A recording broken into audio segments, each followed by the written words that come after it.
It's not. Try this. Oh, thank you. Will it work here, or do you need me standing up and bouncing out? This is good, thank you. You need Those a- are cute. Those look good on you. Oh. We're rolling. Oh, are we? Yeah. Oh, oops. Okay. Yeah. Here, I'll take the pen. All right. So I was talking to Sandra a little while ago, and I said that, you know, right now they're at Parashah 13. They're talking about the relationship between Lot and Abraham and everything that went on between them. But they're just reading the Torah as they go.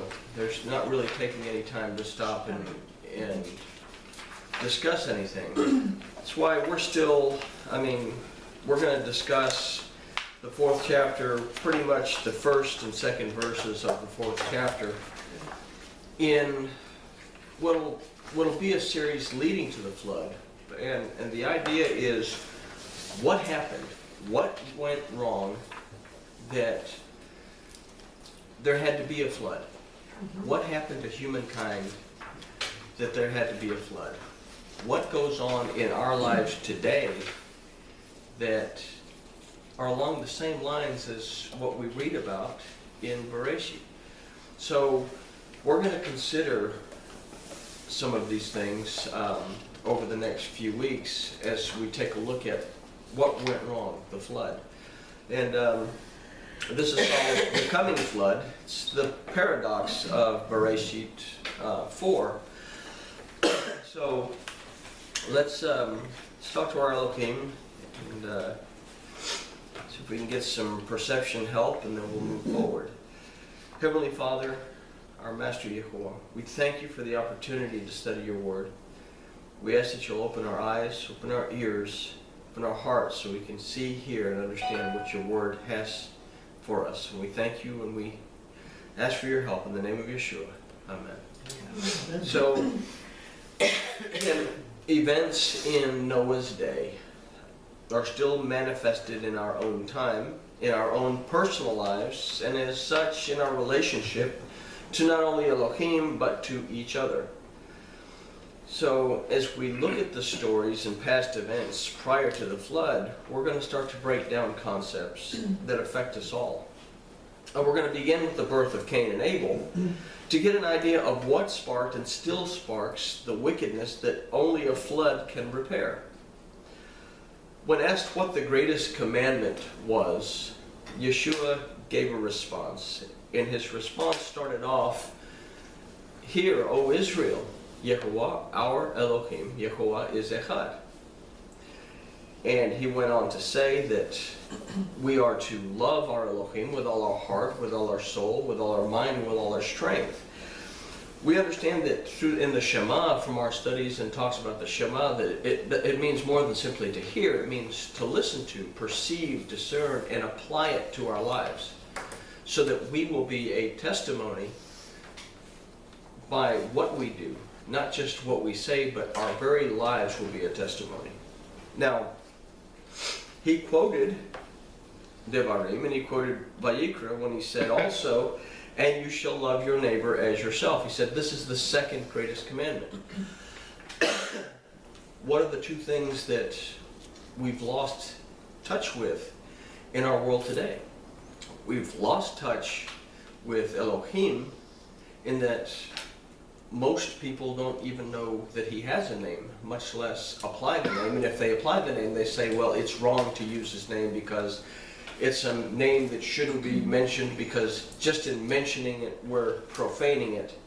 And the Torah says, you shall not profane my name, but the Torah doesn't say anything about not profaning his name. The word that's used for profane actually means you shall not bring my name to nothing. So what have we actually done? Well, yeah, we don't profane his name because we brought his name to nothing.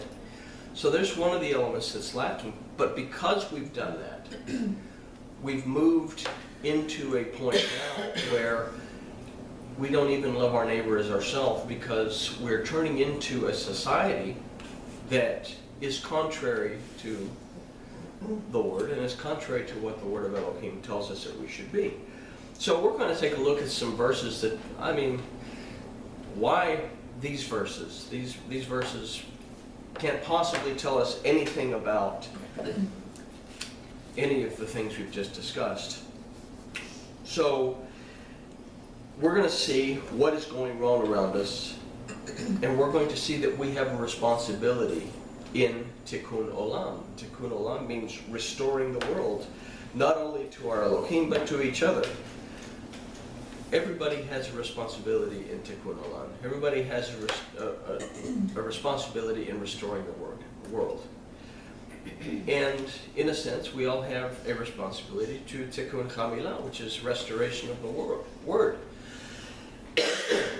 We have to try to put it back in the perspective that it was, so that we can understand it, and so that we can, once we understand it, we love ourselves, that we understand the word, that we can help our neighbor to understand it, because we love our neighbor as we love ourselves. So we start off with Bereshit 4:1, which very simply in English says, "And the man knew Eve, his wife, and she conceived and bore Cain, and said, I have gotten a man with the help of Yahuwah."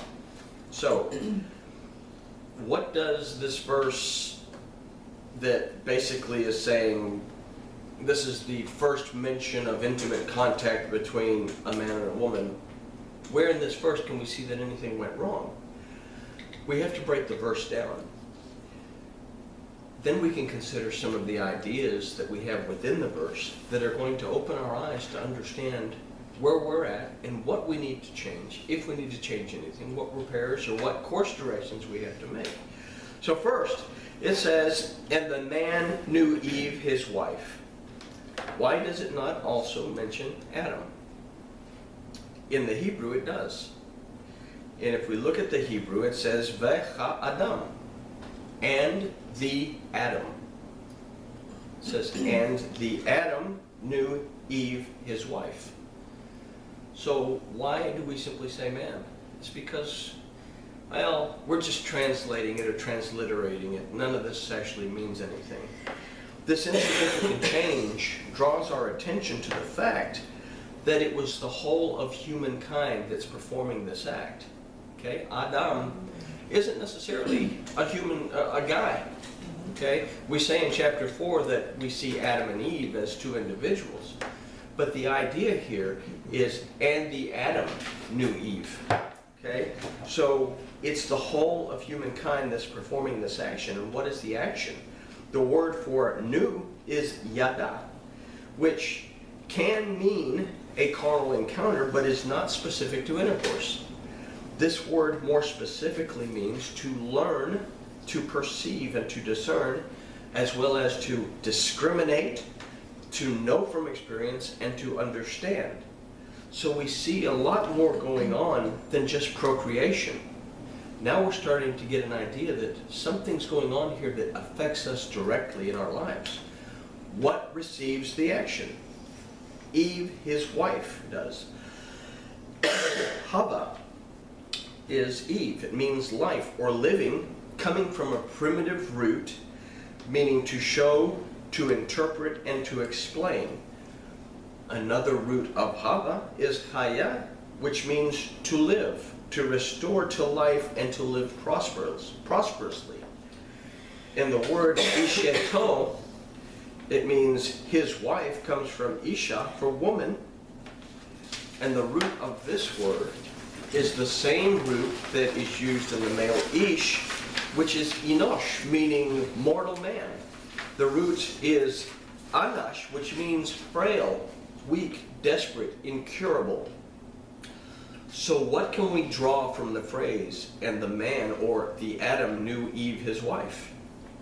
We can get an idea and play with this idea along the lines of humankind only perceives and discerns life and interprets it from its frail, weak, and desperate state, interpreting it as incurable. What does that mean? The mentality here is, I'm going to die eventually. And because I'm going to die eventually, now we have a paradox. Now we have two sides of the picture that we need to look at. I have to do something while I'm alive. What is the result of this phrase? Well, it goes on, and she conceived and bore Cain. The word bitachar means, and she conceived, from hara, that means to become pregnant. But this word also can mean to conceive, to contrive, to devise an idea or a thought. So it's not necessarily to become pregnant, but it's an idea. I can conceive a thought. I can conceive an idea. So the word veteled means and bore, from the word yalad, meaning not only to bear, but to bring forth, as in travail, wickedness, and distress. Now, we consider Bereshit 3:16, that it says that in pain Isha would bring forth children. And the English of Bereshit 3:16 is here, and it says, unto the woman he said, I will greatly multiply your pain and your travail. In pain you shall bring forth children, and your desire will be to your husband, and he shall rule over you. Now, we see this right after the transgression. They've all made excuses instead of repenting right there. So now the decrees are coming down. But what do we see in this? The word for pain is etzeb. It doesn't just mean pain. In fact, it really doesn't mean pain much at all. It means hardship, sorrow, worry, anger, depression, anxiety. So what's saying? Unto the woman, unto Isha, unto the spiritual side, unto our perception, unto what discerns, what's he going to greatly multiply? I'm going to greatly multiply your hardship, sorrow, worry, anger, depression, anxiety. And in this you're going to bring forth children. Okay, children. B'nai means children. Now, physically, we know that human childbirth is painful. I've had a lot of, well, I haven't had, you know, I've been present. I've been present at the birth of all of my children, and I can tell you, the woman is not having a good time. It's a very painful thing. Okay, but let's look at this spiritually to understand that spiritually, it's a struggle as well to bring forth something, an idea that we have with children, but the root of b'nai is bana, which means to establish, but it also means to repair. To repair what? If I'm going to repair a relationship with my Elohim, I'm going to struggle with it if I don't have my mind straight. Your desire, and this is why we get to, and your desire shall be to your husband, and he shall rule over you. What is this telling us? That Ish, if we remember our studies in Ish and Isha, that Ish is the physical side that represents worship, from which Isha is brought out. That it is through our worship that our spiritual connection to our Elohim is made easier. And when we have this in mind, we can ask, what then is conceived and brought forth with great effort and pain throughout our lives, throughout the lives of humankind? We come to et kayin. The et, the aleph and the tav there, the et is a subject pointer in Hebrew that points to the object receiving the action, which is, in this case, Cain.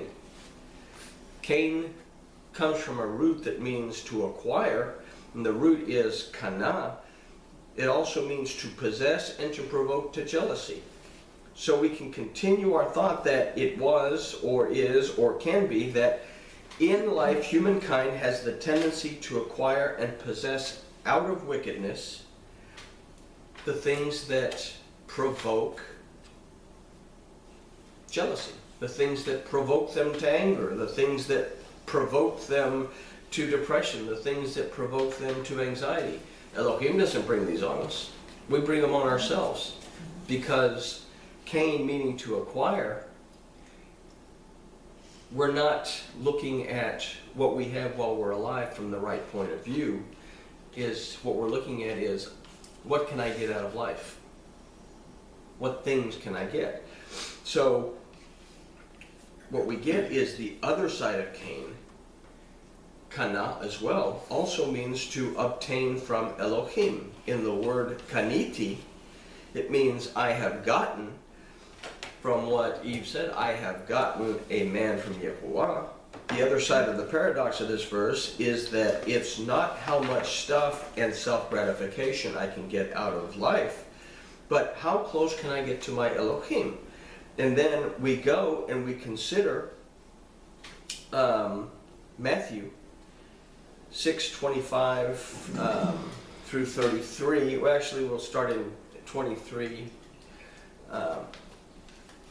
When we think about all the stuff that we can acquire, Yeshua says, starting in Matthew 6, verse 23, says, "But if your eye should be evil, all your body will be in darkness. If therefore the light that is in you is dark, how much your darkness will be?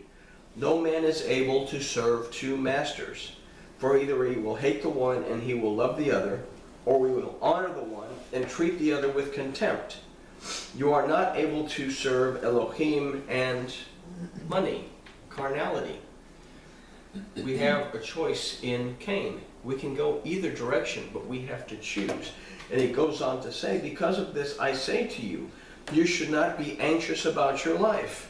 What do we say that one of the traits of going towards the carnal side, that it provokes us to jealousy and it provokes us into a mental distress, anxiety being one of those things? You shall not be anxious about your life, what you will eat, what you will drink, and not about your body, what you would wear. Is not life more than food, and the body than clothing? It says, "Behold the birds in the sky, that they do not sow, and they do not reap, and they do not gather into storehouses, and your Father who is in heaven nourishes them. Are you not more than they? And who among you, while anxious, is able to add to his stature 1 cubit? And about clothing, why are you anxious? Consider the lilies of the wilderness, how they grow without toil and without spinning. But I say to you, not even Solomon in all his glory was clothed like one of these. And if to the grass of the field that today is and tomorrow is thrown into the furnace, Elohim like this clothes us, will he not much more clothe you?" And then it says, "of little faith." The paradox of Cain is my relationship with my Elohim strong enough that I can trust him to take care of me while I'm alive?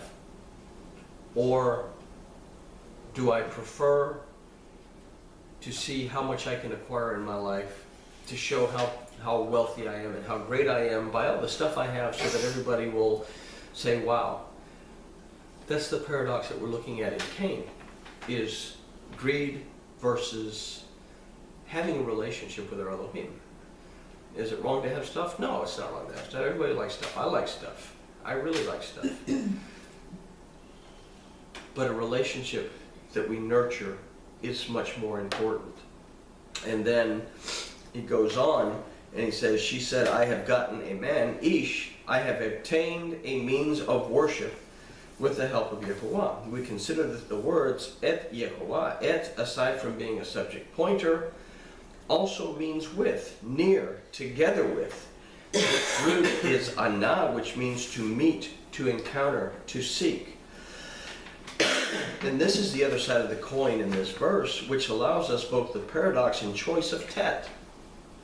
We see the tet in this, that we can choose a carnal existence because life doesn't last forever, or choose to seek, meet, encounter, and draw near to Yehovah while you are still living, enjoying life responsibly, realizing that you are mortal, and only through his word can you enter eternally into his presence, a presence that you can know and realize now while you're still alive. Anybody with me? Okay.